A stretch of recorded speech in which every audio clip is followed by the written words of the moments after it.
Magandang hapon sa inyo mga idol. Yan, nagdidivision na kami dyan, no?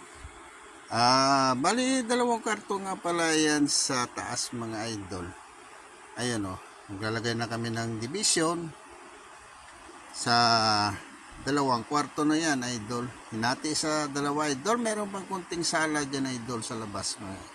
So, tapos na kami dyan sa hagdan, kaya nagdidivision na naman kami, idol. So, shout out nga pala sa inyo, idol dyan, at maraming salamat sa inyo suporta, mga idol. Advance Happy New Year nga pala sa inyo, idol. Tapos na Christmas, ay New Year na naman. Yan, idol. Plywood lang din pala ang ginagamit namin dyan na 1/4. No, idol, tingnan nyo. Gimitan namin ng rivet kasi pag black screw, idol, yung gagamitin mo dyan, nakalitaw yung ulo niya, idol. Kaya pangit, hindi pangit mamasilyahan, idol. Kaya maganda yung blind rivet kasi na lulubog pa yung ano niya, idol. Kaya masilyahan niya na, idol. Yan, idol, tingnan nyo. So matibay na matibay talaga yan, idol. Tingnan mo, idol. So bakal hat yan, idol. Wala kaming ginamit na kahoy dyan, idol.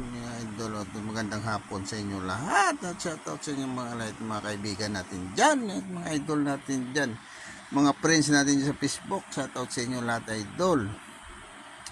At maraming salamat sa walang sawang pagsusuporta po sa akin, mga idol. Yan, idol, tingnan nyo. Yan pala si paring Jack ang kasama ko magawa dyan, no? Tingnan nyo, idol. Ako naman taga drill siya, taga rivet, mga idol. Yan, para mabilis ang trabaho, idol. Tingnan nyo.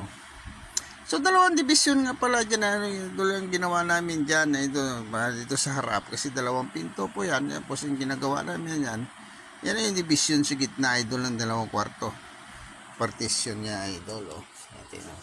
So ito, double wall po yan, idol, kasi na yung mga bakal para matakpan yan.